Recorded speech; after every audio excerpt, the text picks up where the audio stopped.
Hello, everybody, and welcome to today's webinar presentation, Top 5 Reasons to Rethink Your Privacy Posture, brought to you by Skyflow. I'd like to introduce you to our presenter, Harsh Karmarka. Harsh is an architect and technical sales leader whose work has spanned multiple industry sectors, including healthcare, financial services, retail, tech, media, telecom, across North America, Asia, and Europe. He currently leads the solutions team at Skyflow, helping organizations understand how to protect their customers' sensitive data. And without further ado, I'll hand it over to Harsh. Thanks, Lucy. So as you mentioned, I'm going to be talking to you about when to reevaluate your privacy posture. And when I bring up this topic, one of the first questions I often get from large organizations is, wait, do I even have a privacy posture? Short answer to that is yes, every organization does, and I've got the full NIST definition here. But an easier way to think about it is it's essentially the status of all of the sensitive and private information you have in your organization in the context of the resources and capabilities that you have to govern and protect it. So this includes things like the policies, the processes, the security technology, as well as the people who can see the private information and how they're trained and how they go about protecting that data. So on to the top 5 reasons. The first one is if you are currently reviewing or auditing your regulatory compliance and certifications. So this is a periodic process you have to go through to make sure you're complying with the local laws around privacy, or you're updating your certifications, and it can be really expensive. Constantly auditing processes, data use in your technology stack, as well as the proliferation of privacy data, can be really complicated and requires a deep understanding of everywhere that data is and every person who can touch it. So anytime you can rethink how you approach it to reduce the surface area of exposed data, significantly reduces the scope of those audits and compliance verifications. And you can accomplish this as simply as just making that data less available throughout the organization and cataloging it well, but also changing your data access policies and adopting strong data governance practices. It's also about understanding every place you need to go in the enterprise, and as you've cataloged some of this, it's taking a step back and looking at how you can use technology to automate this as much as possible, while still ensuring that the people who need the data can gain access to it. So the number 4 reason is if you start embracing hybrid and remote work. So this one may not be as obvious because you think, well, the same people are accessing the same systems they used to. The biggest change is the workers are now accessing the sensitive information everywhere. So even if you have a VPN, there's a lot less oversight and a lot less protection from a bad actor or a simple mistake, like somebody running to the bathroom in a cafe while they leave their laptop plugged in. Those perimeter-based methods we're used to when you had everybody coming into an office or a single site just no longer cut it. So you've got a couple tasks here as you're looking at your privacy posture. The first is, how do you create policies and tech to ensure that the sensitive data is only available when it needs to be in the context of the work the employee is doing at that moment, versus previous approaches, which used to be, once the user is logged into an app, they can see everything.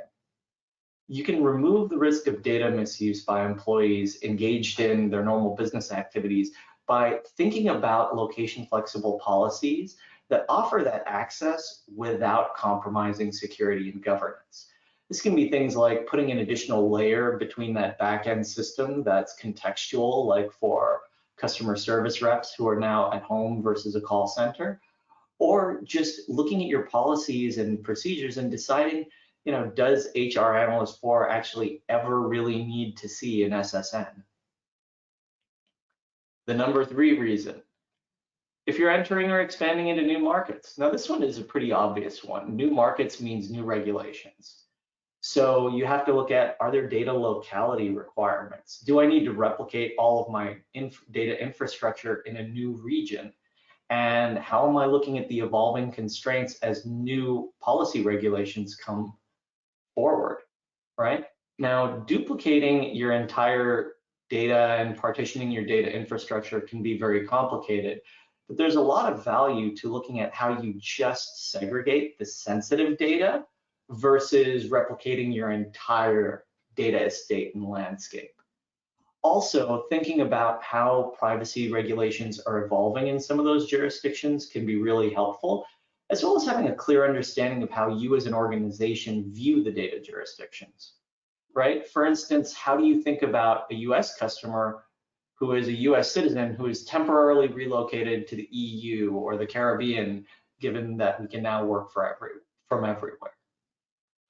There are a lot of things to think through here, but as you're entering into new markets, it's really worth taking a step back and saying not just what are the current regulations I have to comply with, but also looking forward to what's coming down the pike and how I can take a privacy by design approach that is thinking about my entire technology landscape and building privacy in as a first-class citizen.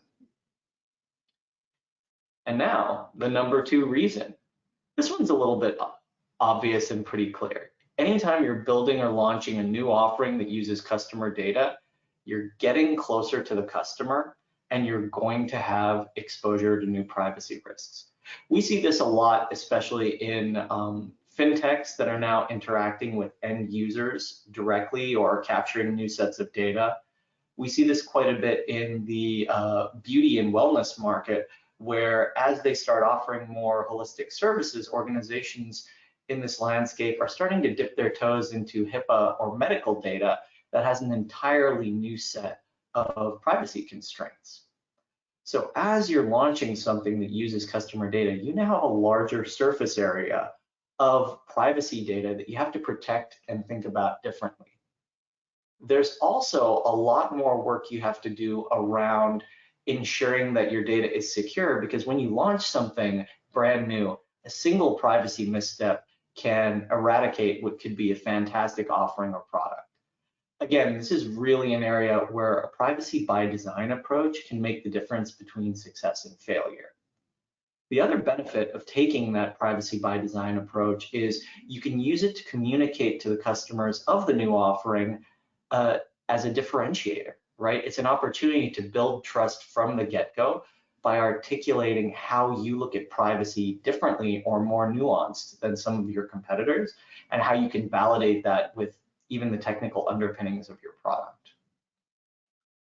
This is a real area we're seeing spring up, especially in, as I mentioned, health and wellness, but also in retail, as a lot of brands that weren't previously interacting with customers directly are trying to build those longer lifestyle connections. And as you look at getting closer to a customer over their entire interaction with the brand, you have to be that much more of a steward of trust. All right, and the number 1 reason to reconsider your privacy posture is if you haven't really spent time thinking about it and you don't have a set of codified data privacy standards that drive your architecture. So this is a really important point. Your privacy standards have to influence your technical architecture, because as your organization grows, as different teams start using data for analytics, you start to see a proliferation of sensitive information throughout the organization. As organizations get more data driven, as you start focusing more on customer analytics, customer intent, if you're allowing that PII or sensitive information to propagate through the organization, you have a massive problem just cataloging it, just understanding where it is and who has access and what they're going to be using it for. So the first step is understanding where all that data is, and then creating a set of standards and guidelines to simplify how you handle that sensitive data, and then using those standards and guidelines to ensure that your architecture makes it easy for your customers to trust you with their data. Privacy really can't be an afterthought, and transitioning to privacy by design doesn't happen overnight. So we usually see organizations start with compliance. You know, I'm in healthcare, I have to make sure I'm HIPAA compliant. I'm handling credit card data, I have to be PCI compliant. In the EU, I need to be compliant with GDPR. In the US, I might be subject to CCPA. That's often the first anchor. and where we see organizations start, but it's really a bare minimum. You can really differentiate in the marketplace with trust by having a more sophisticated, more robust privacy posture and the architecture to support it. Now that means not just creating the base protections of the data and ensuring it's locked down, but also ensuring you have an understanding of whom in your organization needs to use the data when and how they're going to access it, and that the right amount of data is seen at the right time. And that ends up being a little bit more nuanced than what we think of as traditional security. So up front, I actually lied. It looks like we've got 6 more reasons that are worth considering if you're going to be rethinking your privacy posture, or 6 more reasons to rethink your privacy posture, I should say. The first is rebuilding trust after an incident. Personally, I think this one's a no-brainer. If you've had an issue, you need to come out with a strong statement and some sort of proof for why customers and employees should be able to trust you again. The second is strengthening trust with your employees and talent. Employees are now more aware that their employers have a lot of sensitive data about them. And in one of the tightest labor and hiring markets I've ever seen, and the US has seen in its history, it's a real opportunity to show your employees that you care about them as people and not just resources, and use trust as an anchor for some of those interactions.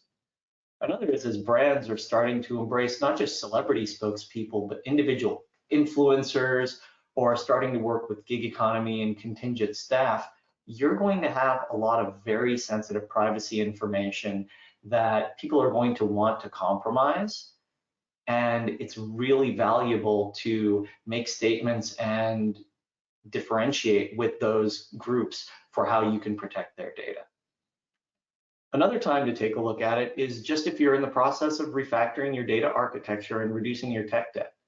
There's a great opportunity to take a step back and say, what's going to clear my existing tech debt, but also reduce my security and data burden going forward.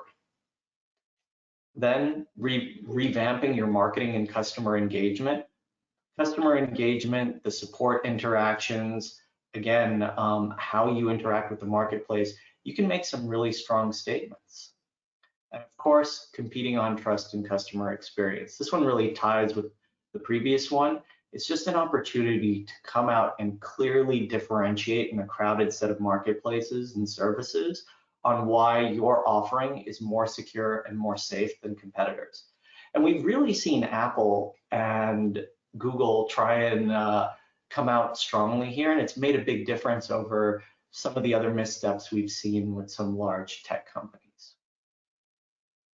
So as we look at revamping our privacy posture, working with Skyflow customers, we've noticed a number of common privacy challenges, or really opportunity areas that are worth explicitly addressing, right? Obviously, the first is compliance. Everyone tends to start here.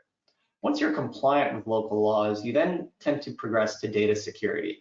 It may not be required for the compliance laws, but that doesn't mean you want to end up on the front page with a breach. Once you are sure that you're locking down data and the only people who need to see it are the ones who can see it, is getting to data governance. Now there's a little more subtlety around here because it's not just locking down the data and being able to say it's locked down, but it's observing how that data is being used, where it's spreading throughout the organization. Of course, data residency is a common one as organizations transition to global.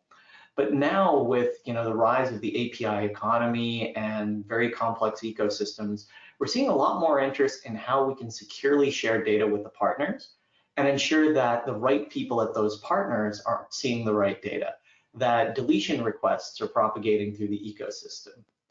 And then, since organizations are getting more data-driven, once you lock this data down, you may still need to use it for analytics. So there's a notion of how do I create a privacy infrastructure that allows me to perform analytics securely and not allow some of that PII to leak, but still enable the right people to make the right decisions based on it.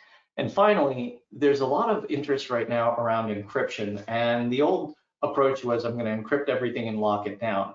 This prevents a lot of use of the data. So we're seeing a lot more of a shift to tokenization. Tokenization is a great start where you can start to replace sensitive data in other systems with tokens that may share some characteristics with the original data. Things like if I have a phone number, I may want to encrypt or suppress everything except for the area code so I can get some understanding of geographies or where people were when they first signed up for their phone. It really allows you to take a more interesting look at that data while still protecting it. But related to all of these, I'm going to go back to something I've been talking about a lot, which is trust. As we look at how companies are handling sensitive data, the most important thing that we're seeing, especially in the customer eyes, the end customer eyes, is that it's not just about compliance, it's about trust. As I'm engaging with your organization, do I feel that you are acting as a trustworthy steward of my personal information? And the misuse potential is becoming extremely more rampant, and things are becoming extremely more sensitive. So this is really why we at Skyflow created the company. Here at Skyflow, our mission is simple. We want to build the data privacy vault that every company needs and deliver it with a simple but powerful API that makes it as easy to use as a Stripe, Twilio, or Okta. So we've got 3 core products. There's a PII data privacy vault, a payments privacy vault, and a healthcare vault. But fundamentally, the whole reason for the company to exist is to give you the ability to isolate the sensitive data, protect it to ensure it can't be compromised, and harness it so that you can start to use it to make those analytical, data-driven decisions without compromising on the security and ensuring that you have the right governance that satisfies the compliance requirements of today as well as going forward. So I went through a lot of information here and kind of jetted through it a little bit faster than I think I intended, but I'd love to open up for some Q&A. Lucy, were there any questions related to the material that we've presented? Yeah, we have some questions here for you. So the first one is, why is data privacy suddenly so important? You know, it's kind of a funny question because I don't think it's more important than it used to be. I think it's always been very important, but I think the risks of compromise are higher. So, you know, things like the API economy, where there are now many loosely coupled services that are supporting every interaction, from, you know, an Alexa speaker allowing us to call a Lyft or Uber car that suddenly show up at our house. There are a lot of different steps and a lot of different transitions that the location of our home and audio recording that may include background noise, as well as account and credit information could potentially pass through. A lot of retail organizations are getting much closer to their customers. And this means that they are now getting end user data. And with contingent workforces, you may not be the employee of a single company. You may be doing gig economy work around 7 or 8 companies that now all have things like your social security number. You know, we're also seeing the evolution of the healthcare marketplace where it's no longer, you know, I have the same doctor I've had for 20 years, I go to the same location, it's with the same insurer. More frequent changes in jobs, you know, multi-provider ecosystems, and the wellness market dipping into medical also means that that sensitive data is going out. So it's not that it's more important to secure the data, it's just that there's more risk and more opportunity for that data to spread and be misused that I think is heightening the importance. And it's a real opportunity to get ahead of the problem now. And I mean, just even in the last couple months with issues we've been seeing around, you know, increase in phishing and cyber attacks coming out of Russia, I think there's a lot of urgency, but a lot of opportunity to get ahead of some of the risks. Next All right, question. our next question is, what's the risk of not revisiting your privacy posture? I think the biggest obvious risk is showing up on the front page of the paper for having a breach and compromising your customer trust. Trust is one of these things where it takes a long time to earn and, you know, milliseconds to lose just with a compromising issue. It's there's a lot of issues with lost business, potential fines, but also just your ongoing security and privacy efforts can be very costly and take away from running your core business, right? If you're spending 20% of your time ensuring that you're compliant versus having automated systems and policies and the ability to validate that you're meeting them, you're just incurring a massive opportunity cost that could be used to better connect with your customers, release new offerings, and get your organization to that next level. All right, the next question is, what's the difference between a privacy posture and a security posture? Ooh, this is one I get asked a lot, and it basically comes down to the distinction between security and privacy. While really closely related, they're definitely not the same thing.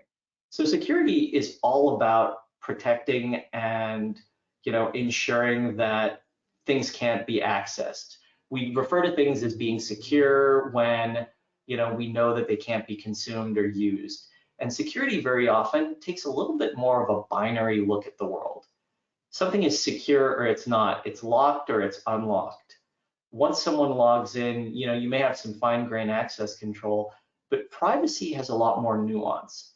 Privacy, first off, is very much centered around this notion that as an individual, I should be able to control who can do what and see what with my data. And I'm going to rely on an organization to make sure only the people that absolutely need to access the data for relevant purposes can use it for those purposes. So there's a lot more subtlety because you want privacy data accessible. You don't want it completely locked down, but you want it accessible only for the right uses. And so it's about what use of that data is appropriate, and as a human being, do I trust that that data is being used correctly? Next question. Yeah, so someone is asking if they're not sure who owns data privacy at their company, where should they start? So yeah, this is another question that we get asked a lot. In my experience, data privacy really has a few key responsible parties, and it depends on which facet you're talking about. The first owner of data privacy we usually see in an organization is the legal department, right? So they're often required to set up compliance, ensure that the terms and conditions are correct, employees are undergoing the right training, et cetera, and they usually take a little bit more of a checkbox view to privacy. Did we comply with this? The next is InfoSec. So your security team is going to be involved in actually putting together the infrastructure that ensures that the data is locked down. But what we're seeing more and more in organizations is a third group cropping up that is a privacy team that is a mix of understanding of the legal ramifications, some of the ongoing operational policies, but also ensuring that they understand how the technology is being used. So it's one of these things, you hear a lot of organizations say, everyone's responsible for security and everyone's responsible for privacy. When that's the statement, if everyone's responsible, no one is. So it's good to look for the individual owners in those teams. But I think as organizations mature, you're going to see a chief privacy officer associated with the chief customer officer. It's not just a one-off, it's not just a checkbox. It has to be thought about as part of the ongoing core operations and embedded into those products and embedded in every team, from product management, engineering to customer support, but really with an organization that's responsible for having a forward-looking view of what privacy means today and tomorrow and how that ripple should flow through the organization. All right, we have another question here. If someone is compliant with all current regulations, isn't that enough? I think that gets back to the trust statement. Compliance is a checkbox and it's a great place to start, but it doesn't eliminate the risk. Laws are always backwards looking. We try to, when you look at just legislative processes and you look at governing bodies, it takes a long time to draft a law, and the types of attacks we see, the types of risks we see are always a little bit lagging. So I think compliance is a great first step, but a mature privacy policy should be looking at what does it mean to take a stewardship approach, and what does it mean to say we have sensitive information that we need to use. We need to protect it against the current risks, but also give ourselves the ability to identify coming risks and protect it against those as well. Next question. Yeah, so what are some of the new technologies we should consider for privacy? So a little bit of a commercial here. Obviously, at Skyflow, we think that a data privacy vault is really important. You're seeing a lot of interest in the marketplace around technologies like tokenization, and tokenization is great. It's a really good place to start protecting data and extracting sensitive data from systems that have those fields but don't really need that data. But tokenization only gives you the protection or de-identification of that data. If you don't have a vault to securely store and govern the data, you don't know how the data is being used once it's de-tokenized, right? You need to understand how frequently it's being accessed, who's being accessed, have some detailed auditing around it, as well as human readable policies, because just replacing data with one type of token, there's no one size fits all. Customer support may need to know the last 4 digits of the social security number to verify a customer calling in is the right customer. Someone doing some upsell and cross-sell doesn't need to see the social security number at all. But if they're using the same applications, if they're using the same web endpoints, all that data may be surfaced. So having the ability to isolate, protect, and then harness that data makes a huge impact. I think also data cataloging is going to be very important. You've got massive data proliferation. So things like the ability to scan your inbound and outbound API traffic and assess if there's PII data going through misconfigured endpoints is going to be huge. The ability to see how data is proliferating around the organization, catalog where you're seeing that PII is really important.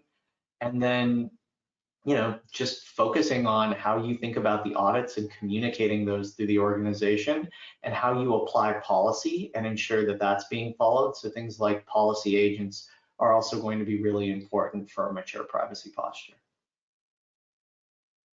Next question. Looks like we have one last question here for you. What are the privacy missteps that you see the most often across industries? Well, I think the biggest one is focusing on just compliance. Right? A lot of people think, okay, we did that, we got the checkbox, we're PCI, we're SOC 2. That's the first one, right? Because as we discussed, it's a good first step, but it doesn't ensure broader protection, and it doesn't necessarily give you flexibility as those rules start to change. The second is thinking that privacy is just a security problem. Locking something down and then completely unlocking it and making it available doesn't give you the fine-grained understanding and the nuance that people expect from privacy. The other is treating privacy as a bolt-on experience, right? Privacy isn't something you should think about the week or two before you launch. Privacy by design is really this approach where you say, anytime I'm going to interact with customer or potentially sensitive data, I need to build my infrastructure in a way that ensures I can understand where the data is being used, who's using it, give fine-grained control over how and when that data is being used, be able to lock it down, be able to delete it, and then backwards looking, be able to see every place it's gone, who's been using it, and how it was being used, so I can understand the impact and scope if there is a breach or event. All right, so I think that was all the questions, right? Yeah, that was all the questions. Great, so I'd like to thank you all for your time here, and just kidding with this slide. It's been a pleasure talking to you about data privacy and a privacy posture. If you'd like to discuss your company's privacy posture, feel free to reach out to me directly. My contact information is here in this slide, and I look forward to hearing from some of you. Thanks again for your time, and Lucy, back to you. All right, well, with that, D-Zone would like to thank Harsh for a fantastic presentation. And D-Zone would also like to thank Skyflow for providing the audience with a great webinar. And lastly, thank you to everyone who tuned in. We hope you learned something new that will help you in your developer career.